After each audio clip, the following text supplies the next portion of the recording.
Why do I feel so behind? Everybody else around me is graduating college, having kids, buying houses, getting married, while I'm sitting here with $2.34 in my bank account. Where did I go wrong? That's how plenty of us have felt at one point or another. Society gave us this rule book on how to be happy, and we missed the mark.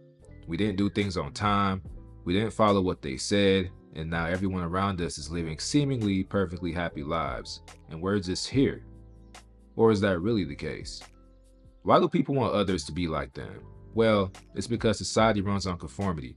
It's something you may not notice at first, but when you really pay attention, it jumps out at you.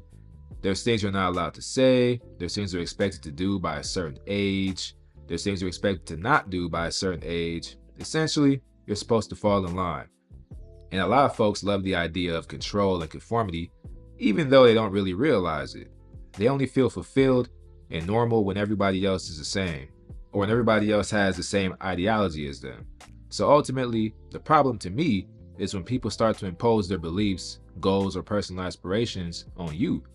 I think one of the easiest mistakes that people tend to make is that they link their happiness to other people's goals or what they think other people want in their lives. And so they think, okay, let me do what they do because that's what's going to make me happy too. And one of the biggest lessons I was taught in life is just that you shouldn't covet what other people have because you don't really know how they got it. You see their degrees, but you don't see their student loan debt. You see their house, but you don't see that their house poor. You see that happy couple, but you don't realize that they have tons of problems, all those nice pictures they're taking on social media or whatever, like that's just for show. You see their corporate job, but you don't see their politics. So for me personally, I'm always asking myself, what is the cost of doing this? Is it worth it? Is this really what's going to fulfill me or make me happy when it comes to anything I do? Because the truth of the matter is, following the life script that those other people or they give you, it's not going to make you happy. And if I train you to believe that there's only one way to be happy, you're eventually going to believe it. It's crazy that by 25 years old, a lot of guys sort of jack their lives up. You think you're ready for kids. You think you're ready to take those next steps in the relationship. You think you're ready for those $900 a month car payments. But honestly, it's really easy to handcuff and trap yourself because you don't necessarily understand things on the fine print side. Tons of folks mortgage their future because they want to get everything right now, not knowing that they'll spend their present and their future paying for it.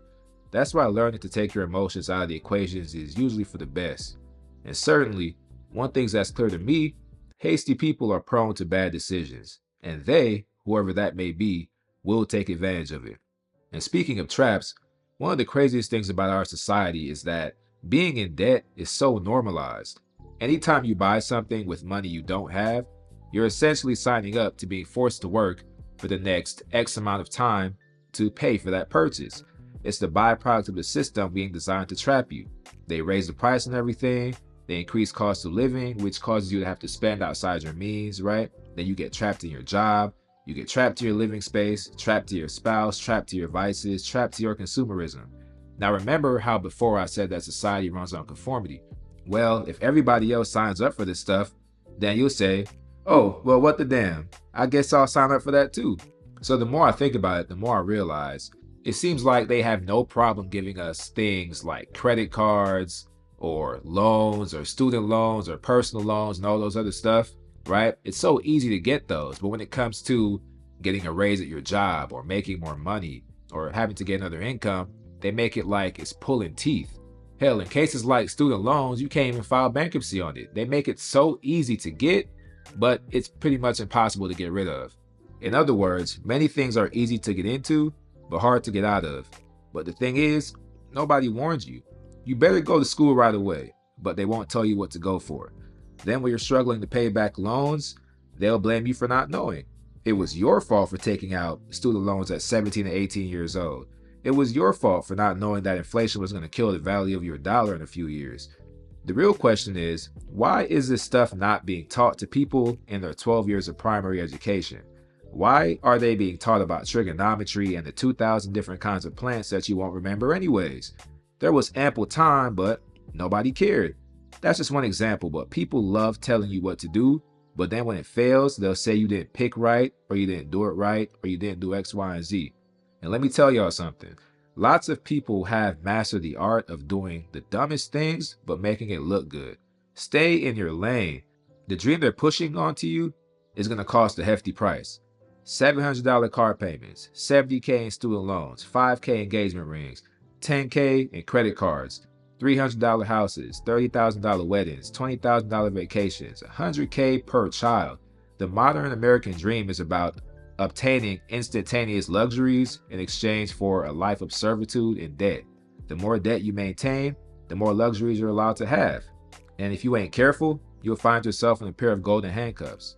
And the golden handcuffs are definitely a real thing. Essentially, it's like keeping you in a cycle of maintaining your status and how you're being perceived by having to work constantly to pay for the things that you're showing off to other people. In other words, the system has many ways of getting you. I don't know who needs to hear this, but you honestly don't have to. If you want to have kids, do it. If you don't want to, then don't. If you don't want to get married, probably a good move. You want to? Not my cup of tea, but I won't knock it. Don't want to go to school? Don't. But stay disciplined too. Or else you'll be playing round robin with random jobs for a long time. Bottom line is, everything ain't for everybody, and everything doesn't work for everybody. There will always be a cost, a benefit, and an opportunity cost for anything you do. So in conclusion, don't live your life based on the default settings. Live on your terms, not society's. Give yourself time and an open mind to figure out what you really want to do, and also to know what's even possible. Many will steer you wrong, but that's because that's all they know. But ultimately, conformity breeds contempt. As always, if you enjoyed this one, be sure to like this video. Check out my newsletter where I share tips and thoughts just like this straight to your inbox. And yeah, as always, subscribe for more. Appreciate y'all.